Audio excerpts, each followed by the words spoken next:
You could give me $50 million in cash right now, and my days would look the exact same. I'm either all the way in or talking about risk. I'm really okay failing, and I'd rather find out earlier if I have what it takes or not.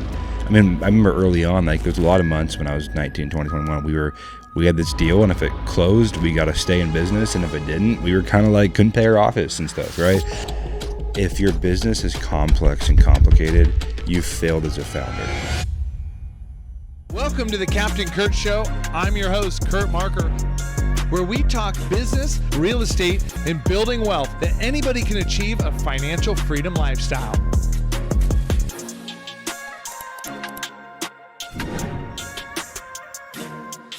All right, welcome to this week's episode of the Captain Curt Show. I got my buddy Cole Ruud-Johnson here. Excited to finally meet in person. We've been talking for like 6 to 9 months, trying to golf, trying to meet up in Maui. We both love traveling. So he's here to talk about his real estate background, which is super impressive, and excited to have you on the show. Appreciate you having me on. You know, it's funny. I've probably done in my career 400 podcasts. I was between my own and guest appearances, and I've maybe had 3 people say my name right and you got it off the beginning of the show. So it's funny, you know, that's a good start. Yeah, that's a good start. And usually, because I've heard it before on other podcasts, and you didn't even ask before. Most people ask before and still get it wrong. Yeah. Oh, that's so funny. Yeah. I've had that when it's like a tricky name where I do usually ask, let me just make sure, but then that one I'm like, I heard it on a few, or I'm like, it's got to be right. Yeah. So I get Rudd. I've gotten all kinds of. The other day at Starbucks, they spelt my name Cole with a K, which was interesting. Which I actually have never seen. Yeah, you get some interesting stuff out there. Yeah. People kind of take their own flavor to it. My son's name is Cole, but no one ever asked about a K. With Curt, they're like C or K. I'm like, okay, I've seen it spelled. That's fair. Yeah, but with Cole, I don't see it often. Yeah. So appreciate you having me up, man. It's a super cool studio. I know we've been trying to connect for I don't even know, a year, 6 months, 9 months. Yeah, it's been a while. And we just always barely miss each other in Maui by 2 days. I know. I love it that we instead of living in San Diego, we are more likely to meet in Maui. There's a lot of people that I'm like that with. We're like, I was out there last time. My wife and I have really close friends that are from Seattle, where I'm from, that live in Utah now, and the only place we ever really see them is Maui. So it's funny how that happens. It's so funny. It's such a great place. I love it. My girlfriend kind of grew up going there once a year. Oh yeah. And I did not, but now it's like I go there, I don't know, once every 6 months, every 3 months. And it's a good blend between, it's not a city, so you still feel like you're on an island, but there's still enough to do. Where I feel like some of the islands there are a little too slow, and then Oahu is way too much for me. So it's a good middle ground for sure. Yeah, I agree. We actually looked at buying a condo there for a vacation rental. Yeah. Just because the bonus depreciation is back. And I'll tell you this is this last trip, like 2 weeks ago. So my buddy owns a ground floor unit, one of my investors. Yeah. It's a cool place, and I'm not a big condo guy. What part of Maui? In Kihei. Okay. Yeah, right across the street from the beach, like in the town kind of Kihei. So it's right on the main strip. Anyways, so it's a condo complex. He's on the first floor with a 1 bedroom, and I'm like, well, we need 2 bedrooms. I'm going to bring friends, or we got 2 kids. So we go. It's a fifth floor view, full ocean view. It's great. They wanted like $950,000. It needs a remodel, which is what I wanted, add some AC into it and increase the value a little bit. Well, then a pilot friend of mine was renting a $5 million house up in Lahaina on the hill. So we went to go over there and hang out. And after seeing that house, I look at my girlfriend and go, we're not going to get a condo. I got to get back to work. We're going to wait a couple of years, and I'm going to get some deals going, and then we're going to get a house like this, that is it's a unique place. My father-in-law has he's a big timeshare guy, and he ran one of the larger financial companies in the country for a long time. He's in the Hall of Fame worldwide for the financial services business, and has timeshares everywhere. And I'm like, well, I didn't really know anyone, and he's a little older. He's in his 70s, and I'm like, who has all these? He's like 25 timeshares. He has timeshares at like 5 different places in Maui and the Bahamas, like all over the place. But what it does is it locks you into these like 2 to 4 weeks a year you're going to be somewhere. And so we know now, and now Kate and I have timeshare as well. So we know now where we're going to be, and it makes it so much easier. So you're not planning vacations. You just know hey, for us, every October 14th through 28th, we know we're in Maui. Every May 14th through 28th, we know we're in Maui, so on and so forth. And it makes travel a lot easier, I think, because you also can leave stuff there. Mm-hmm. And then you know you have these set, for you, how much you fly might not be as flexible with your schedule, but it's a cool way to do it. Yeah, it's like forced locked in dates, which I actually Exactly. like because I never really did it that way being a pilot. But now I like pass on flying jobs or, income to go on vacation because it's like mandatory for me now. And I don't want to miss out on those time with my kids and stuff or family and friends. So like last night we were up till 1 a.m. in bed and we like locked in vacation for February. We're going to do a week in Kona. The reason we're doing a week in Kona, my girlfriend's best friend is going with her 2 kids. And I said, yeah, let's just book it. Yep. So like, that's the way I want my life to be, not just grinding and working 7 days a week, and I've done that for times. Yeah. And now it's like, all right, I'm doing a little reset right now. You have to do it over time. I think that's the one of the problems I have with social media is like no matter how someone's life, no matter how flexible it looks or how much travel it looks like they're doing, everyone still, if you run a business, you still have periods where you're working 7 days a week and everything's on fire and you don't know how you're going to make payroll. And like that no matter how big your business gets. I have a buddy who has a really, really big business, and he always is like, yeah, you're either in a cash flow crunch or on your way to your next one. And so I think that's with the podcast scene and social media. I think the people I connect with are people that are real and share the other side of like, yeah, sometimes you have to lock yourself in an office and work for 6-7 days a week to get back to a period where you can not.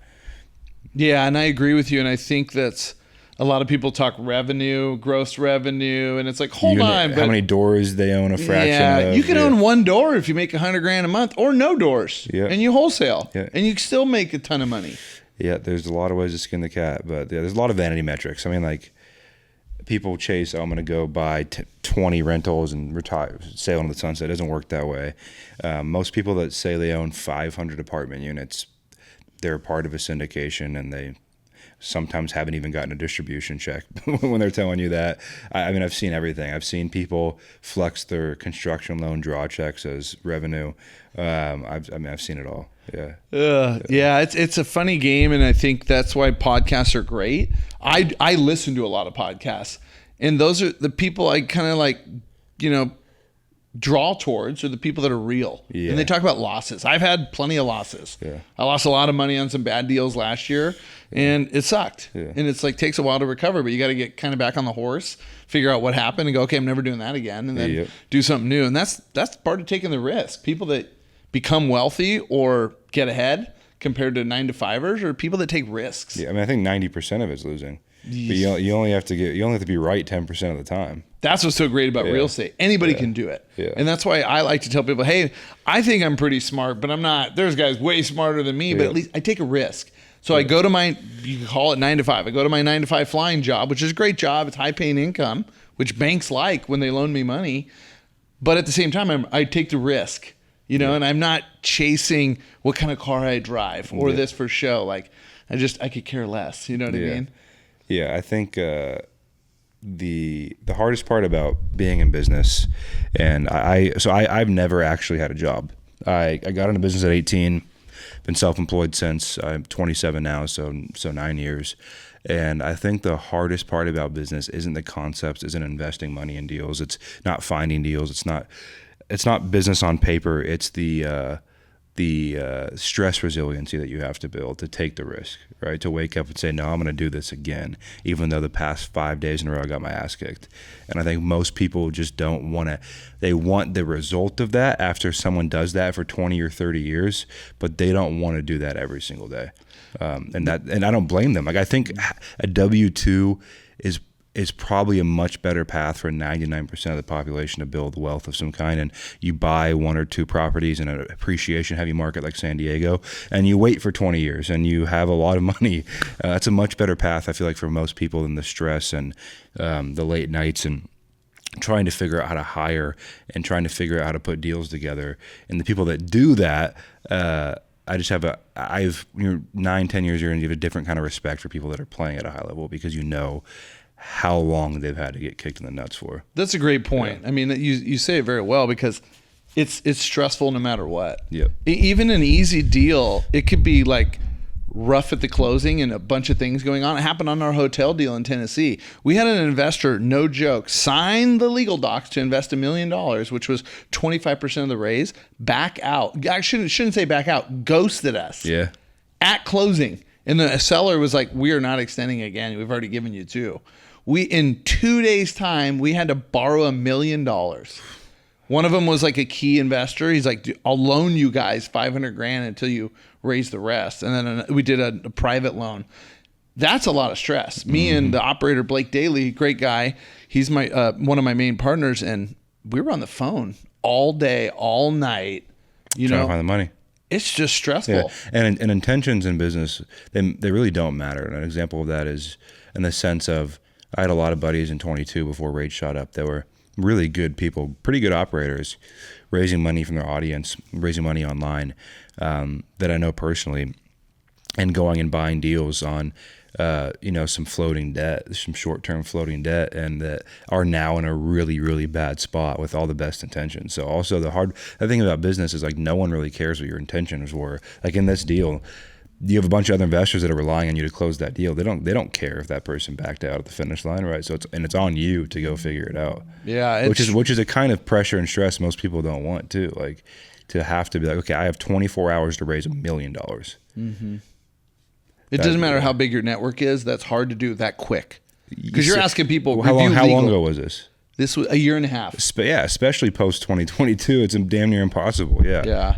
Capital raising has become much harder, and I think, like all of my investors, it's trust based. Yep. Period. And I'd say 90% of them knew me or had a friend of a friend.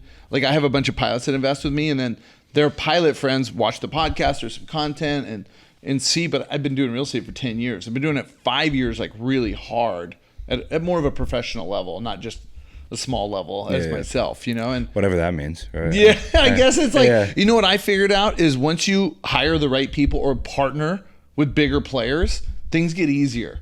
So I take a smaller piece of the pie, but I have really good operating partners, director of development. My CFO is like just super good and it takes off so much pressure of me, where before I did it all myself. Yep.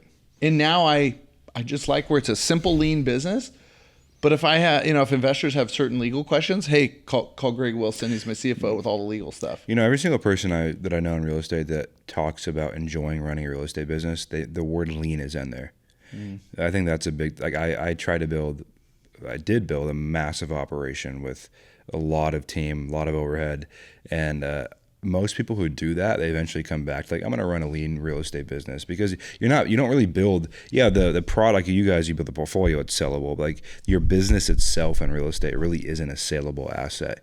And so that when you don't have a saleable, appreciating, compounding enterprise equity asset, the only thing that matters is profit. And I think that gets so lost as people just chase deals, they chase revenue, they chase unit count. The only thing that matters when you are in the real estate business is what kind of check can you write yourself at the end of the day? Mm-hmm. That's it. Yeah, and especially with social media, social media, let's be real, it's just massive now. And it's like, who do you trust? Personally, I don't know if you follow Baller Busters. Yeah, it's hilarious. It's one of my favorite Instagram pages. Yeah. And it's sad. I would hate to end up on that page. Yeah, 100%. And one thing I think is sad is like people that you see there that are getting arrested, going to prison, which I think is great, but they're screwing up people's lives and investment. Like the bull out of Utah. That one was crazy. $21 million. And it's like, that's people's hard-earned money. When you're running a event called AlphaCon, like, yeah. I think it's that. And the other one I talk about a lot is, and I'm a believer myself, like, I don't care what people believe in, is when you use God as a marketing tactic. And there's a lot of guys on Baller Buster page, if you look at their Instagrams, it's almost every single one of them. It's, hey, look, I'm doing baptisms. I'm holier than thou. I run a Bible study. Like, it's that to me is usually, anytime I see that, I'm like, I don't think this is going to end well. You think that's a marketing ploy? I think it's when people, unless they're just pure sociopaths and psychopaths, which some of them are, I think when you live with that much guilt and shame because you're scamming people and doing wrong, it's just like, hey, but I'm this person. I go to church. I follow God. And it's different if you like share like once in a while, oh, I'm at a church event. Great. Or, hey, here's my testimony or my story. Amazing. But if it's every day, which it is, like I posted yesterday, like one of the guys that's on the Baller Busters a lot was like, and I know this guy. He's like, God wants you to triple your business. And he's selling them, he's live selling them a course, talking about how God wants them to triple their business with his product. So that kind of stuff, I'm like, I just don't, there's nothing, the psyche behind that is twisted. to be using that as a marketing ploy. So yeah, I mean, I don't know if it's I don't know the extent of if it's every single time they end up at, all the guys that I know that use that at the end of the day, like they end up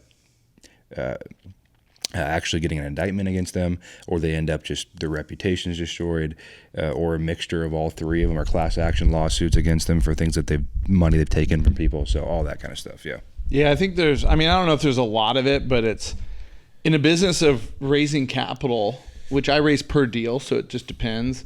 I'm trying to kind of raise less capital and do more deals in-house because it's a lot of work and a lot of responsibility. Even a deal that we have going on right now, it's still a good deal, but like bank loans, we had to go private banking, so the interest shot up, which lowered the returns. But we're such good operators, I think it's going to work out just the same as projected. But we were hoping to be way higher. So it's just, there is a lot of stress to take in someone's hard-earned money, whether it's an IRA, 401k, cash. There's responsibility to that, And for me and my team as well, and why I selected them is we put their money first. Like, we'll take no profits as long as the investors get their money back in returns. It hasn't happened yet, but that's the way we are and the character are. So I think a lot of people on social media and podcasts and things like this, people that are sitting there going, hey, I want to invest in real estate with someone, you got to really make sure you try and get to know that person. You should be talking to past investors. And I had a buddy on my show the other day who runs a company called Connection Capital. My buddy Daniel. And I was asking him the question of, like, as an operator, what should people do to vet operators? And he was like, well, you should ask for past investors, but not just past investors that have invested multiple times. Because if they can't produce anyone for you that's invested in multiple deals with them, that's kind of a red flag. They're not performing to the bar that they tell people they are. Yeah, it's one of my most asked questions, like from financially educated people, like, hey, do you have repeat investors? I think it's the first time I got asked, I go, yeah, I do. That's a great question. And now my new goal is like 90% of investors, I want them to return and roll their money on the next deal. Because you can't convince everybody. Some people are buying houses. They're like, hey, I'm good for 2 years, but then I'm buying a house. Yeah. So for me, I'm like, my target's 90% when I finish this next deal I'm doing right now. Roll back in. If they roll back in the next one, great. Now let's do the same product. Now that I kind of have my product fine-tuned, but it's a big deal. But let's get back. So you started your own business at 18 with no job is really impressive. And what got you started and drew you to real estate? I don't know if it was real estate itself. I remember I was sitting in, I did a running start in high school. So your junior and senior year in Washington, where I was born and raised, you take your classes at a JUCO or community college, and you still can play sports at the high school, all that kind of stuff, but you don't have to go to the high school for classes. So I did that. I was obsessed with basketball, wanted to play basketball, and college. And so I did running start. All I did was train. And I remember sitting there one day, and thinking through, you realize that at 11, 12, you're like, no, I'm going to the NBA. But at 14, 15, 16, at the time, 6'1", 6'2", white dude with pretty normal athleticism, you realize you're probably not going to the NBA pretty quickly, right? So I started thinking, man, like, working a job for someone sitting behind a desk just sounded like the worst thing ever. Working a job for myself for 14 hours a day and sitting behind a desk, I don't mind. But I knew early on, anytime I needed to make money, it was never, hey, who can I go work for? Is, can I coach a basketball team this summer? It was, hey, my mom was a realtor. Can I help her stage one of her listings and get some cash? So I was always trying to find creative ways to make money. And then I went down to college for a semester, Azusa Pacific in LA. It was D2 school where I was going to go walk onto the basketball team, and with a buddy of mine who was transferring in there from a different D1. And I was down there for a semester, and I remember sitting in accounting class on a random Tuesday, and I was like, I just can't do it. And so I literally went back from my accounting class, started my second semester, to my townhome I was living in, packed up my little Volvo, drove home. Never went back. And then I was like, well, now I'm back home. I have no job. I've dropped out of college. What am I going to do with my life? And so I started I got my license, and I started sitting open houses. I was the worst real estate agent on earth by far. Went from brokerage to brokerage, and finally the fourth brokerage, I learned It was called Scalable Real Estate, and they were doing auction stuff and foreclosures. And I learned about wholesaling, and I learned about flipping and development and the off-market world.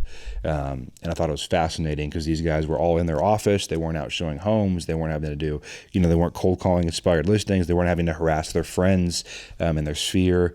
So that opened my eyes. And I had a buddy of mine, Paul, at the time, who was a running back for University of Washington, and we sat in my parents' upstairs bedroom. I just turned 19. He was 21, and we just cold called for 6 months straight. Anyone that the title company would give us to call, because they'll give you a free list. And over time, we found our first deal, we found our second deal, and then two or three deals in. And it's kind of the way I'm in. Like I'm either all the way in or talking about risk. I'm really okay failing, and I'd rather find out earlier if I have what it takes or not. And so I went and signed this at 19, a personally guaranteed office space. When you're 19, personally guaranteed means nothing, right? So I remember going home to my parents and the guy wanted me to personally guarantee, and they're like, okay, like you're not. What do you have? You have some clothes and you have a car that's worth $15,000, and. So I personally guaranteed the office space, and it was in Renton, Washington, which was at the time kind of the part we were in was kind of the hood. So we had bullet holes in the window.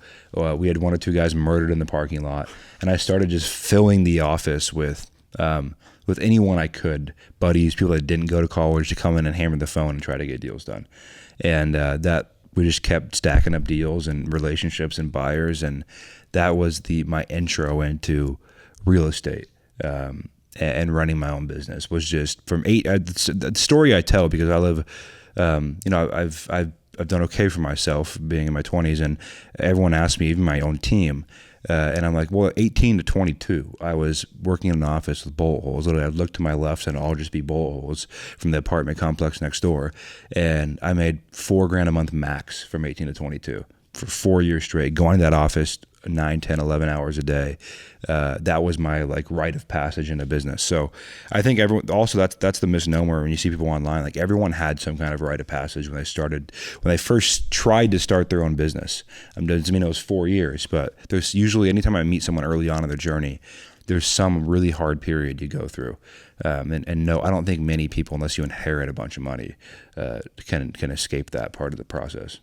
I mean, that's a really cool story, and it sounds like you just grinded, and people don't see you stuck with it. A lot of people, I think, when they hit a hard time or a slow season or a slow month where there's no deals being done, and you're like, oh, I'm slowing down and this isn't good. Like, am I going to fail? Yeah. That's when people actually kind of quit and go, wow, maybe I can't do this. And honestly, that part of your brain never leaves you. You just get better at ignoring it, to be honest with you. I remember early on, there's a lot of months when I was 19, 20, 21, we had this deal, and if it closed, we got to stay in business. And if it didn't, we were kind of couldn't pay our office and stuff, right?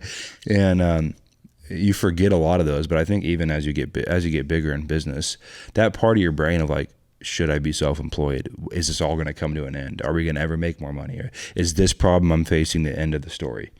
So I don't think that ever ends. I think we're wired to think that way, just biologically. But I think that you get better at ignoring it. Yeah, and you build confidence as you do deals, and you learn more. I mean, I think people, at least speaking for myself and most entrepreneurs that I meet, we're kind of addicted to growth and learning. So I'm always learning something new, or meeting people like you, kind of having conversations, picking up a new thing that maybe I can go implement in the business. We talked about something last week was, I'm refocusing. For the past month, I have taken the back seat, and I just took a break. Besides operating my deals I have right now, I just reset and go, man, I want to run a leaner business. I want less overhead. I want less expenses. And like you said, it's coming back to the lean game, because what's the end goal? The end goal, at some time was have a big office, have a staff, and go bigger. But then why? My business coach, Ken Clothier, is one of them. And he goes, but what's your real end goal? Not money, business. What? And I go, oh, well, that's simple. It's spend time with my family traveling. That's it. I know you like to travel, and I know you're younger. I'm a little bit older than you, so I had kids later, but I don't want to miss those days with my kids. Yeah. And that's important to me, so it's really easy to get caught up. Yeah, I think it's too, the saying I always tell people, because at my company, Easy Button Real Estate, we work with a couple hundred agents and investors, and my saying I love is, are you building yourself a prison, or are you building your dream? Because for me, I chased the next deal. I chased vanity metrics to build a big business. But I looked around one day. I told you about the office. Down here, we've got a huge office, really nice. I would say Class B office, and built it out. It was really dialed in. And I was sitting there one day, and one of my buddies, John Matzner, local San Diego guy, runs a big staffing company, came into the office one day, and he was former, I think one of the better strategic thinkers I know. He was former State Department. He was in during a couple wars. He was an intelligence officer overseas. Like, just a brilliant guy. And he was sitting there, and he's like, "Why are you doing this?" He was like, "This is such a high brain damage business to run this way." And I'm like, "You don't have to do it this way to get to your goal."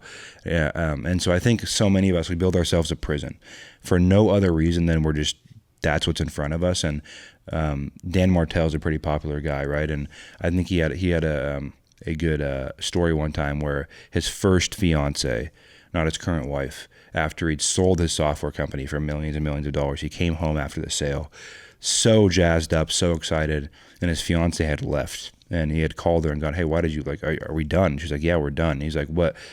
Everything we worked for is done? Like, we sold by $1 million." She's like, "I don't care about that. I never asked for you to be gone for 20 hours a day for 5 years." And so I think if you're in business for yourself, you have to kind of what's important to you might not be important to the people around you. And I think that you have to be aware of that and build not just your dream, but the collective dream of your family, your tribe, your people. And I think so many of us, at the beginning, you don't really have that choice because you're like, I need to make payroll. But eventually you get to a point like, what am I building? And that I ask myself almost every single Sunday after another week getting my ass kicked. I sit down again, okay, what do I change now, right? And I think that's the never-ending game that we play. Yeah, it's something I've recently, I think it's something good for people to think about. Like you said, you do it weekly, whether it's monthly, annually, and now I'm starting to implement my family goals, not mine. I've always had my goals. Hey, I want an airplane because I'm a pilot, but now the airplane I want is cheaper. I don't need the jet anymore. It's expensive. And then I'm going to be trapped in an office working super hard with high overhead to try and get a jet for what? Easier travel? Like, and everything. Like, I think the funniest thing about, because I bought a lot of the things that I thought I wanted, the house, the cars, the watch. Every single thing you buy after about 4 days just feels like anything else you already own. Like, think about your favorite pair of shoes when you first bought those for that first day. You're like, "Oh, these feel great. Everyone's noticing me. Everyone they're awesome shoes." By day 4 or 5, with anything you buy, even that coolest car, you're like, "It's a car." And I always tell my wife this when I'm thinking about buying stuff, is the litmus test for me now is if I could never tell anyone I bought this, or no one ever found out I bought this, would I buy it? And for more times than not, I'm surprised that the answer is no. If no one ever could know that I bought this, I wouldn't buy it.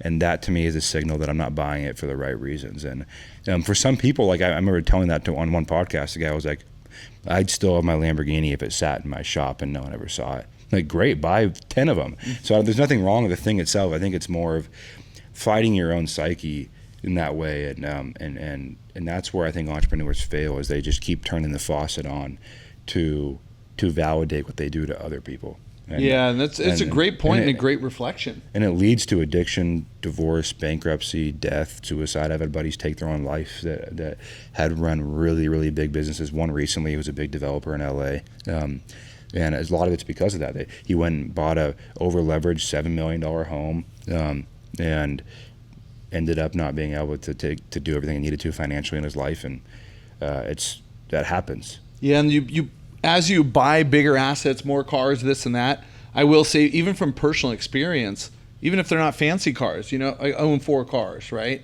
None of them are Ferraris or any. They're just regular cars. But what comes with that is like maintenance, insurance, all this. So right now, I'm selling 3 of them. Yeah. And I'm going down to just my one car, and my girlfriend gets a car. It's bandwidth, yeah. It's like bandwidth. There you go. I've been trying to get rid of my boat for what, and the boat's awesome, but we use it twice a year, and it's just sitting there on the lift. We have to get it detailed. It has to get cleaned. It has to get washed. It has to get you know what I mean. The slip has to get paid for. The lift has to be maintained. And by the end of all of it, it's not even about the money. It's just about the bandwidth of, like, I don't want to get another text or phone call or worry about the next time it rains my boat flooding. You have to think about all those assets. It doesn't matter, even if it's for fun. Like no matter how much money you have, doesn't. Yeah, you're right. Because it's the text, the phone calls, the emails. So it doesn't even become about the money. It becomes about the management and the mental bandwidth. And I think what you said, going back on what you said before, the cars and the watches or whatever people are into, that goes with anything. Doesn't matter if it's a boat. It's when you start making more money, even if you're a 9-to-5, employee listening, as you get a raise, as you make more money, the typical Americans, the dream, get a bigger house, get a newer car. Like, people think they got to upgrade their car every 4 years. I drive 2018s, 2020s. I always buy 4-year-old cars. It's just what I do. I don't, and people laugh. And I go, I don't give a shit what I drive. As long as it gets me to A to B. Point A to point E, yeah. Yeah, and it's reliable. There's a business saying I love, and the founder of Airbnb and a few other guys talk about this. It's, if your business is complex and complicated, you've failed as a founder. And I think if you extrapolate that out to personal life, it's if your personal life is complicated and complex, you've kind of failed as a leader of your family or a member of your, whatever you want to call it. And so to me, I think about that now. I had an end of quarter meeting with my team. I said, guys, how much can we eliminate from what we do and have it still be good? Because if we're simple with who we are and what we do and who we serve, if we're simple with our internal operations, if our tracking of our business, our data is simple, if our financials are simple, we can scale as big as we want. It's much easier to make things complicated than I think it is to keep things simple. And I think when you start making money, it's much easier to inflate your lifestyle than it is to keep it simple. And then that complicates it, and that's kind of what I did to myself in a way. I started having a couple big years, and I'm like, I've always wanted an off-road race car. Went and bought one, right? And it's fine. So it's $40,000. It's not a huge deal, but it's something I always wanted. And it sits there. But guess what? Yeah, we ended up crashing. Yeah. And it's been sitting in a trailer for 1.5 years. Yeah. I got it halfway fixed. So today, no joke, we're taking it out of the trailer because I'm kind of just I'm selling not everything I own, not my house, but I'm like, all this stuff, like I don't have time to off-road race. I would rather have free time for my family. So it comes back to, if you're going to be getting real estate or you have a 9-to-5 and you start making some money, make smart choices. And even though I made smart choices financially, but now I look back, like you said, I went and did a couple off-road races, and now I'm like, cool, I got my fix. And now the car, I'm going to sell everything for lower than what it's worth, right? Or the value goes down. So none of them are really good assets. They're just spending money to spend money on something, where now, for whatever reason, you just think about, okay, well, hold on, but back to what do I really want? Why am I doing real estate? It's not necessarily to get rich. Money buys you freedom. I don't need it to buy me toys anymore. I want freedom and travel, like what you're doing. I see you traveling all over the place. I love traveling. Yeah. Like, I could easily rent my house out and take the family around the world for a year. Yep. And it's kind of one of my goals. But my kids are 1 year old and 4.5. So it's a little harder. When they get 6 and 8, like, you may see us doing that. And it's whether it's buy a motorhome and go all over the U.S. or rent one, right? Instead of borrow one, rent one for 3 months. That's the thing I think people rent. Like, honestly, like, we use our boat twice a year, and it probably costs us $15,000 plus a year to have it. So I'm paying $7,500 every time I take my boat out. When you do the math on that kind of stuff, you're like, hey, you buy an RV. Okay, what did it cost you? Whatever it is. Say it cost you $1,200 a month or $15,000 a year, and you go on 2 road trips a year, which probably is more than most people do. Okay, so now for each of those weeks cost you $7,500. What if it cost you $4,000 to rent an RV for that week, and you never had to worry about any of the maintenance, any of the issues, anything? So that's the game I play of, like, how often do I actually use this thing, and would it be cheaper to rent instead of buy? And most of the times the answer is yes. Yeah. Suits for weddings.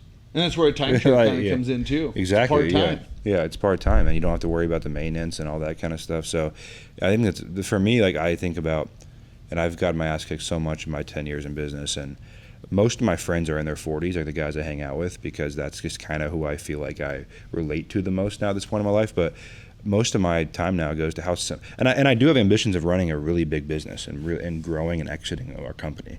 But that's, for me, that's just competition, the game. It's not about the money. Like, you could give me $50 million in cash right now, and my days would look the exact same. Mm-hmm. I already travel enough. I'd still go to the office every single day. I hang out with the same people I'd hang out with. I golf just as much right now as I probably would. It probably buys you a little more, like, psychological security in that sense, but I don't think anything would change in my day to day. And that's why you see a lot of founders that exit a company, Dan Martell or anybody, And nothing changes, right? and they just go start another one. Yeah, exactly. It might be a different field because they have a non-compete. Yeah. They do the same thing over again. Yeah. Because people like us, like, I won't It's ever not retire. about the money. It's not about the money. Yeah, I mean, it's fine. My father-in-law's we were talking about it earlier. He's 77 now. Built a massive business. Has sold a few of them. And we have an office right now. We each have our own private office. He's in there every single day.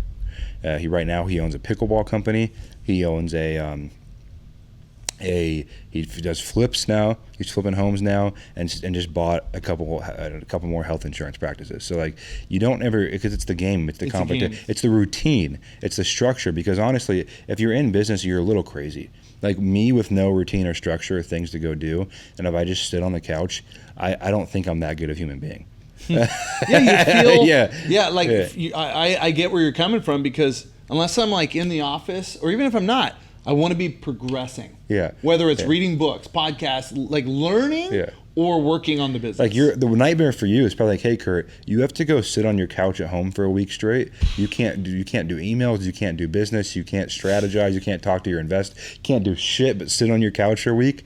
That is like the worst. Most people are like, oh, that sounds amazing. When you're like that person, like, and I think, I was saying, I tell my team too, which is, and I really tell my team this stuff. It's, I have strong beliefs, loosely held, and so I really believe in my convictions and my beliefs, but I want people to change my mind, and I want to have discourse and conversation and debate. And one of the things I currently strongly believe, but I'm open to someone just dissuading me, and they haven't yet, is that entrepreneurs, you're more so born than you are created. Like, and sometimes it comes out when you're 50, when you're 70, when you're 30, but it's this part of your brain that I don't think you can fake or force. I think it's a part of your brain that looks at the world in a different way, and that is okay with that kind of risk and stress. And I think it's dormant in a lot of people for a long time, but I don't think it's something, if you don't have it, you can fake, at least for a long period of time. Like, there's people in 2021, 2020 could go buy a flip house, own it for a year, and make 75 grand because appreciation. Right now they can't do that, and they're no longer in business. So, I think it's more so something that is inherently in you, the way you look at the world. And there's this analogy, sorry to go on a really wild tangent. There's this analogy of back in the day when we were tribes, we were nomadic, where you'd have to have 3 or 4 people in the tribe that were thinking that way of what can we build, what can we create, how can we expand. But then you had to have the people that are like, okay, how can I build houses in this land that we've gone, So there's different. I think there's people have different brains for a reason. Yeah, and I think you're right. I think entrepreneurs, and especially really driven ones, not ones that are like, I'm just going to start this business for fun. Yeah. It's like, no, I want to build something. Yeah.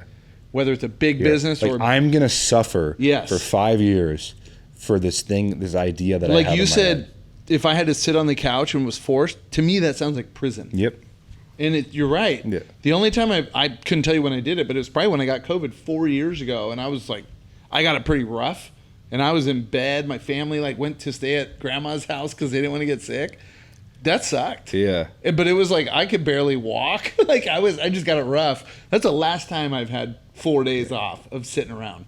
Yeah. I mean, the biggest unlock for me when I realized I will never retire, and even when we were just in the Maldives, incredible vacation. But by and we stayed in insane place. Even by day 5 though, I'm ready to get back to my office. And when my business coach told me on a call, his name's John Cipher, incredible guy. He was like, if you got a $20 million check tomorrow, what would change? And I was like, literally nothing. Maybe a slightly better house. Yeah. But probably not, because I don't want. I've been a homeowner, and I've done with some bullshit with that. A bigger house just means more things to take care of, right? So that was it's a frame that I take now every single day with me. I'm already winning if I'm playing the game and doing what I currently do. Yeah, I mean, you're well ahead for the most 27-year-olds I know. I know some successful younger friends of mine that I'm like, wow, you were killing it at 31, And but what I learned is you can't compare yourself to others. So anybody listening, don't compare yourself to others, but be around the people that are doing good things and just feed off them a little bit. Yeah. And some of the stuff I maybe don't want, like a lot of overhead or a big business or a big office. I think we care about age way too much. Mm-hmm. And I mean, there's always a comparison. Like there's Chet Holmgren, who's 22 years old for the Thunder, that just signed a $300 million deal. Like anytime I see someone younger or my age or older crushing it, for me, I'm excited because that means there's another level. There's more of the game to improve on and pursue. And, I just, to your point, I think it's one of those hardest things that entrepreneurs struggle with is that comparison. But everyone's journey is so different, and it can change on a dime. When I was 21, I got Lyme disease. I was in bed for 3 years. Wow. I know people that are founders that one day they're normal, the next day they're in the psych ward. I know people that are founders that from 20 to 30, nothing happened, and at 32, something clicked, and they had an exit 2 years later for $100 million. Like, everyone's journey is so different. I think here's how you know if you're winning.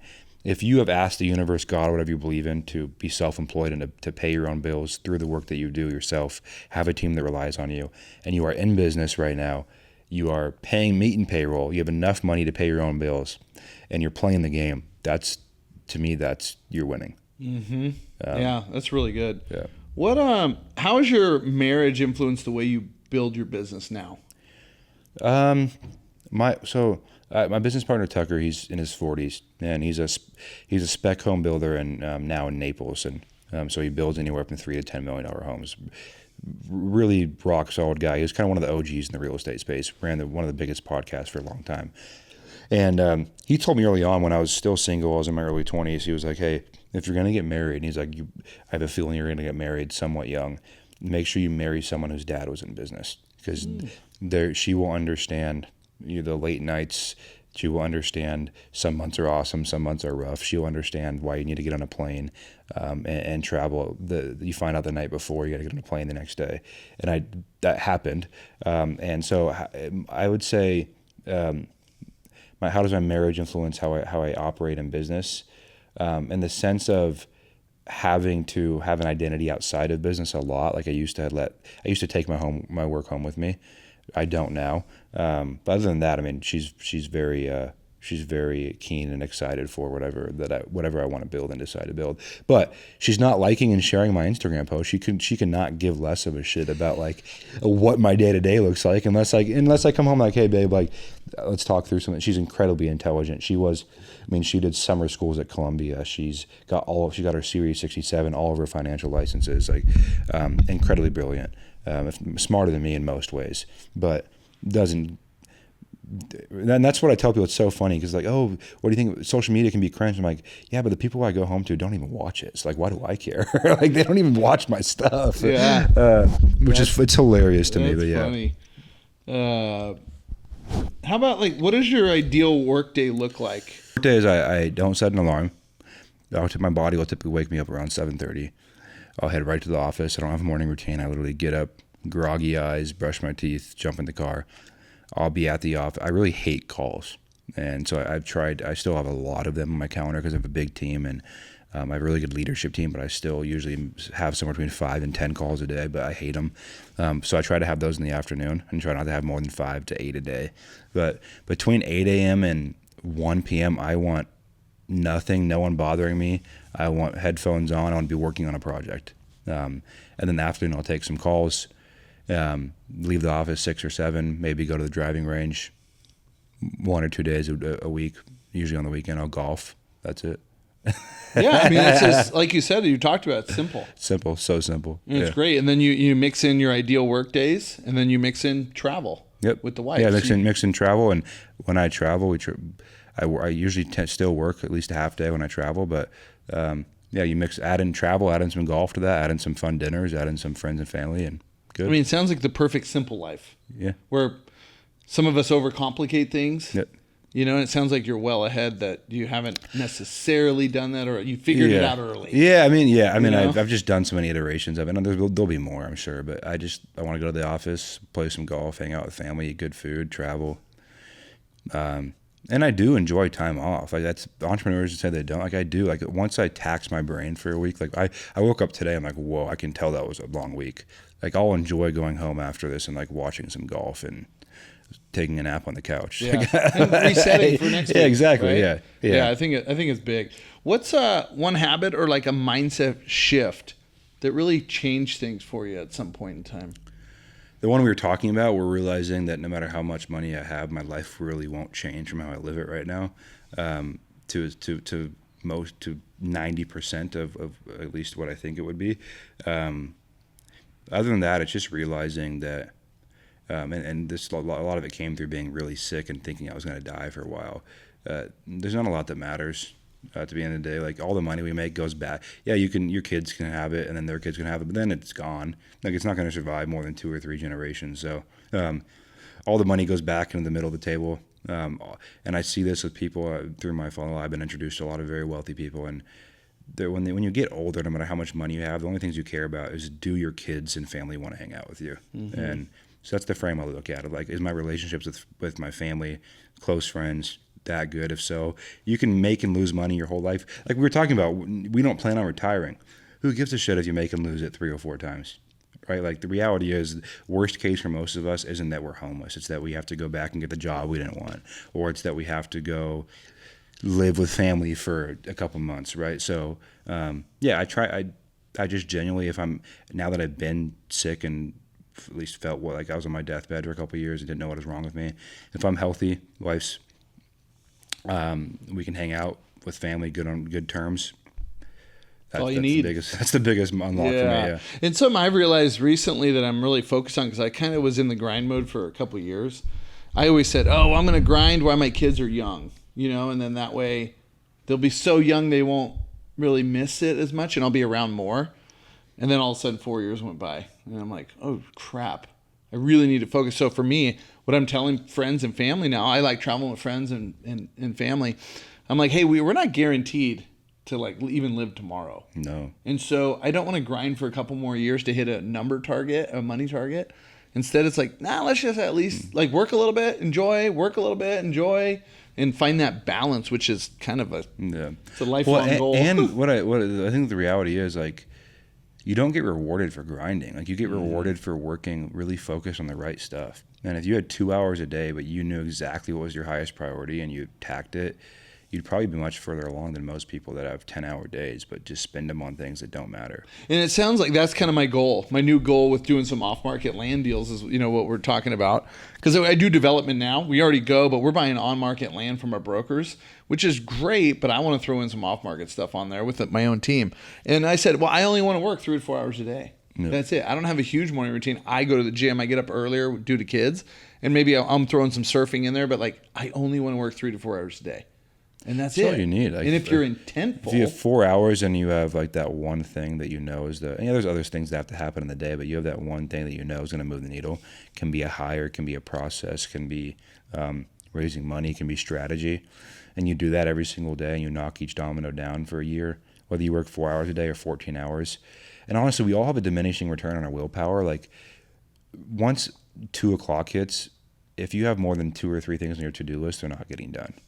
That's just the way I think it's willpower. We think is infinite resource. It's very finite, and we only have a little bit of it every single day. Yeah, and probably the best piece of I've gotten, best piece of advice I've gotten from some of these billionaires that I do fly.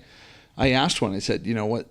It's literally they do the hardest thing first in the morning, and it's usually around like 9 a.m. A lot of them like go to the gym in the morning. They have their breakfast, but they go. First thing in the morning, whatever time that is, they're doing the hardest things first because as the day goes on, the day gets busy, your phone starts ringing, and then you're less likely. You're less likely to finish. So every single one of my flows said, yep, morning is the best time to get the hard stuff done. 100%. And I would say most people only actually get productive work done before like 2 p.m. Mm-hmm. Everything after 2 is like some phone calls. It's like if you are working on something, it's like half-assed. I think it's the reason that, like, if I said, hey, Curt, you want to go for an ice cream cone right now? You'd be like, no, I don't eat ice cream. But 10 p.m. rolls around and you have no willpower left. And I'm like, hey, Curt, you want to get an ice cream cone? You're like, hell yeah, I do. That sounds amazing. I have no internal ability to say no anymore because I've used it all. Yeah, that's right. It's when you're tired. Yeah. When I'm tired, I make poor food choices. Yeah. Or I have an extra beer where I'm like, no, I'm trying to cut back, and it's when you're tired is when it happens. 100%. That's so funny. Let's talk about Easy Button. So Easy Button is a software as well, or so I'll put it this way. So Easy Button Real Estate, it's gone through a lot of iterations over the years. We started as a lead generation company, and lead generation is kind of a commodity business where you just don't attract the kind of clients that you want. And we got a couple hundred clients. We had 10, 20, 30, 40, 50 clients that we loved. And we said, what do these guys all have in common? And what they all had in common is they showed up and engaged with us in more than leads. They wanted to learn how to close better. They wanted to learn how to build a team. They wanted to learn what tech to use. And so we just said, okay, everyone struggles with, everyone in real estate, agents and investors, they struggle with building a scalable business, a scalable machine. And there's three components of it. You have, I call it LCO, leads, conversion, operation. Leads, we take care of that. Conversion, coaching, and support around building their sales team, doing more deals. It's fine. It'll make it. And then the O part, operations, is software. And so our main product is called the Deal Engine. It's a 6-month program, and we combine monthly lead flow. We do it for you. We take care of your leads for you. We take care of we help you with conversion support and closing deals and building your sales team. And then we plug you with the right tech infrastructure to help you run that. And we have clients from family offices and all the way to guys that are doing 3 deals when they come to us. So it doesn't really matter. It's just for people who are ready to actually build, turn their real estate, if they're trying to do more deals, turn their real estate hustle into a scalable machine. Yeah, I mean, it's something so I first heard you on Brandon Turner's Better Life podcast. Oh yeah. And it is a great episode. Yeah. I love it. And I like depth rather than just throwing numbers around. And it's something similar. It's funny that I've been in real estate 10 years and now I'm just starting to go off market. Because I've found success on market. Come on the dark side. I am, and so it's one of those things that I'm super interested in because I haven't done it. And I'll tell you this: I spent 2 days ago in a hotel. I probably spent 6 hours looking at tech stacks, and because basically I'm looking for land specific. Yep. And there's so many different tech stacks and softwares. The best land, if you look at single family land, the best land is First American Data Tree, and in Velo has mostly First American Data Tree data, so it's a good route to go. Yeah, I've heard of Data Tree. I made a list of 10 different, and sometimes it seems like in the wholesale business, if people if listeners don't know what that is you're finding off-market properties that people either forget about, or it's like someone died, you're pulling lists, or it's a tax issue. Yeah. I've heard people pulling divorce lists somehow. Oh, yeah, we've done a lot of divorce deals. Yeah, so you're just basically targeting people that might need to sell and haven't, or they don't need to know they need to sell. I know there's people that pull death lists, when people die. Probate lists, pre-probate lists, eviction lists, divorce list, fire damage, tax delinquent, water damage, there's a water shutoff list. There's a million different. There's so many lists, and that's what investors are going after, these lists, to try and get, number one, a better deal on the house and find somebody that really needs to sell, and we can close. I guess I'll be getting into it now, but investors can close quicker for cash and make the process really simple and easy. And not have to go on market through realtors and back and forth and all of that. Yep. So to me, it's really interesting. I've seen a lot of people doing it. It's just one thing where I haven't done it. So I'm excited to get into it. But I'm super interested in Easy Button because I think when you have a little bit of success or a little bit of know-how, it's like, wait, I'm going to pay for coaching and the shortcut instead of me getting so much brain damage trying to do it myself. I'm kind of anti-course. I sold a course for a year or two after my first Bigger Pockets podcast. I had so many people reaching out, and I'm kind of anti-course now because, one, I don't love working with if someone's never done a real estate deal before. The reality is 1 out of 20 of them are going to find success, and I don't want to take money from the 19 that aren't going to figure it out. So we try to work with people that have already done some deals. A lot of our clients, when they find us, are still working their W-2, but have done 5 flips, right? Some of our best clients are in that bucket. So yeah, I mean, I think that the off-market world is an incredible gateway drug entryway into real estate, because once you control the deal and know how to market and find deals, You can then go into development if you want. You can go into fix and flip if you want. You can just wholesale if you want. You can kind of target any different asset class if you want to do it, different asset classes. So it's a skill and a process. If you're in real estate, you will eventually want to build out. Yeah, and what I really like about it, especially for me going into land, is since we develop commercial stuff, simple buildings in Texas, so our market's going to be Houston, Dallas, San Antonio, good markets, right? And so myself, and my team that I build, right, is going to be going after pretty much industrial or commercial land. Yep. And in the counties in Texas, a lot of them are just not zoned. They're open zoning. So it's pretty easy, but it's definitely funny because I'll send my broker a deal. I found this piece of land on, I don't know, PropWire, I think. I was just on there for free looking at something. Didn't have all the details. I sent it over to my broker, and he goes, "Where'd you find this? This actually is a pretty good piece of land. It's not for sale." Yep. But I'm like, but now I'm going to track down the owner, which is called skip tracing, I guess. And I've been learning some mailing techniques and certain things. So I have a friend, you know what they do is when they find a really good piece of land that they really want, they don't go with like the cheap mailers. They'll send a $30 video, and the video shows them, "Hey, we want to buy your land." It's like this whole marketing Talk video. about that. I talk about that a lot actually on my Twitter. Yeah, so you can get those cheaper. So if you go on Alibaba and you negotiate direct with suppliers, you can get those for like $2. Wow. Video postcards, and the best thing to do is you get a testimonial from one of your sellers. You pay them $500 and you upload that video, and it's, "Hey, I'm standing next to Curt. His company just bought this property behind us. It was the easiest thing ever. Call them." And you send it out to your most motivated prospects. They crush. Yeah, I've heard that, and I've heard FedEx certified envelope. Yep. Where you know they're going to get it. Yep. Which I think was pretty. And what they said was, we don't send out 2,000 of those. We target like 100 really good sniper. ones. Yeah, there's sniper and shotgun marketing and real estate marketing. Shotguns, hey, we're going to market to everyone and see what sticks. And snipers, hey, we're going to send more expensive marketing to what should be our most motivated prospects in our pipeline. Yeah, and I thought that's really interesting because there's different ways to go about it. Maybe a mix of both of them is going to be best for me. A little bit of experimenting. Let's see. How about like, what was the moment you knew, like, that you really needed to build a team in your early years instead of you and a buddy hustling? I like to, I always, when I get asked that question, I like to have some kind of really thought out answer. But to be honest with you, I think entrepreneurs like working on new, exciting things, and I think also, like for me, I don't want to be doing the same thing. I think the hardest thing actually about taking a business to scale for me has been just being okay being bored. And like for a lot of my days now, there's not like new exciting things that I do. So I think at the beginning, I was like, hey, I have this thing that I do in my company I don't want to do anymore. So I want to find someone that does it.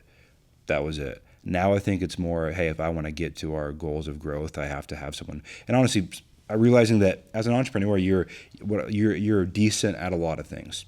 Like you're probably a decent salesperson, you're probably a decent strategist, you have a decent, and you can learn quick, but you're probably not an expert. And so I've really just tried to find experts in the things that I know I'm decent at. Like I'm a decent salesperson. If I did it every single day, I'd probably be a great salesperson. I'm decent at finance and bookkeeping. I'm not going to do our books. I'm decent at taxes. I'm not going to do my own taxes. I'm decent at operations. I'm not our COO. I'm decent at software and understanding software. I can probably even code a little bit, but I'm not going to build our software. And so I think as soon as you can afford to, replace yourself for the things you're decent at with someone that's an expert at it. And to me, that's the way I think about it now. And that's really, really good advice. Yeah. And what I've learned about myself, and actually my team has helped me realize, like, you're the visionary, which is still a role. Yeah. Like you're a glue that glues it all together and makes choices on projects, which is actually like, I've been pushed into that role because I used to do it all by myself. And now once you figure out what you're really good at, which to me is like leading a direction of a team, which is actually a skill. Yeah. And I've always had that skill where I was captain of high school sports teams and college teams. You got it on the show. Yeah, there you go. And maybe that's why I'm a good pilot. Like I'm a good captain of making decisions in stressful environment. The way it was said to me is the leader of a company, the CEO, isn't someone that's the hardest worker or the smartest. They're willing to make decisions. And I think decision making and strategy is now in the thought economy where you get paid for what you think, what you strategize, what you can do behind a computer is the number one skill. And again, it goes back to the conversation of complexity is failure of a CEO, of a business owner, of a visionary. And so I think we all need to spend a lot more time thinking about our next move than we do. And yeah, you want to try and fail and acting quick on things is great. But as you grow, I think making good decisions and thinking and strategizing and being a good visionary is the hardest position in a company. Yeah, it seems like it's pretty much quarterbacking and seeing the whole playing field, not the lineman with their head down. I mean, look at Mark Zuckerberg and changing Facebook to Meta, where like we haven't seen how that's going to play out or if that's going to work the way they want it to or what the long-term plan is. But that was one decision that he probably had 1,000 conversations and talked to every single leadership team member they had, and over probably a couple of years made that one decision. And it was a big risk. Yeah. I mean, he's making big moves in AI. Yeah. He just paid people an insane amount of money. I almost thought I should go be an AI engineer. Yeah, and I mean, that's where it's going, you know, but it's definitely a different field. So a couple last questions while we wrap it up. Speaking on the team, if someone here is new and wants to scale, let's say they're new at wholesaling, and I'll even ask you for myself, what do you think, if you're running a lean team, what are some of the key staff that need to be hired first? Yeah, so I look at, it goes back to LCO, leads conversion operations. I think first is, the reality is if you've never done if you haven't, whatever you're chasing down, if you're newer into it, you just need leads. And if you have if you have money, you've already have a W-2, you've saved some cash, you can spend money on that. I would spend money on a pretty low cost per lead channel. Because if you go spend money on pay-per-click leads, they're $300 leads. You don't have the reps on the phone. At least most people don't. So if you have the money from a W-2 or another job, spend the money, pay for leads, but do it at a low-cost channel where you have a lot of reps. If you just have time, well, then you can door knock. You can cold call yourself. You can pull a list from PropStream and cold call. Obviously, pay attention to the do not call list and that kind of stuff. But that's an important piece of that part of it. So. Yeah, I mean, at the beginning, you have time or money, and then as you move up the ladder and you want to start getting better, you can start. I forget, what was the original question? You're right. So that's how people can start themselves. Yeah. And then what would be some of the key the team hires? Yeah, okay. So let's say somebody has some money. Yeah, so you start with leads. Yeah. Doing those two things, and then once you have leads coming and your process is working, then you can go to conversion. And usually that's an appointment setter, a lead manager, someone that intakes leads that comes in, can identify good opportunities or bad opportunities so you can spend your time with the best opportunities. And then operations is, I think, having an admin assistant, everyone should have. And eventually you'll have a transaction coordinator. Eventually you'll have a marketing manager. Eventually you'll have an operations manager. But for most people in real estate, like if you can find a way to get 5 plus leads per day, you have a system to work those and make offers and underwrite. You have someone doing triage and intaking those leads, a lead manager, and then eventually a salesperson, an acquisition manager who's great at sales. That's all you really need to go do a bunch of deals. Yeah, so it sounds like a lean team would be maybe 4 people. Lean maybe team, 5. yeah. The dream, like I tell everyone, the dream business is you have 4 or 5 people on your team. You can shut your laptop for 2 to 4 weeks and your business still can operate. You have 50, 60% profit margins. You have low overhead. You're remote, and you can make $500,000 or more per year. Yeah. Buy an asset or 2 every single year in an appreciation heavy market, and then just wait. Like that again, that we talked about that earlier. That kind of is the plan. I think if most people followed, they'd be in a much better spot than trying to be chaotic and complicated and doing all these different things. And again, that's why I think it goes back to simplicity is the sign of a healthy company. Yeah. Like when you go ask Tesla what they do, now they're developing robots and some stuff, but that's after selling the most electric cars in history, right? You go ask anyone that's gotten very wealthy, most of the time there's that first thing they went all in on that was their first kick up, and then they expanded from there. But I think that extrapolates all the way down to when you're just starting your business of just, hey, one channel, one avatar, one exit strategy, one asset class. Let's dial that in, and then if we want to add on more, you do it later. Yeah, it's just focusing on one thing. Yep. That's what I think the key to success is.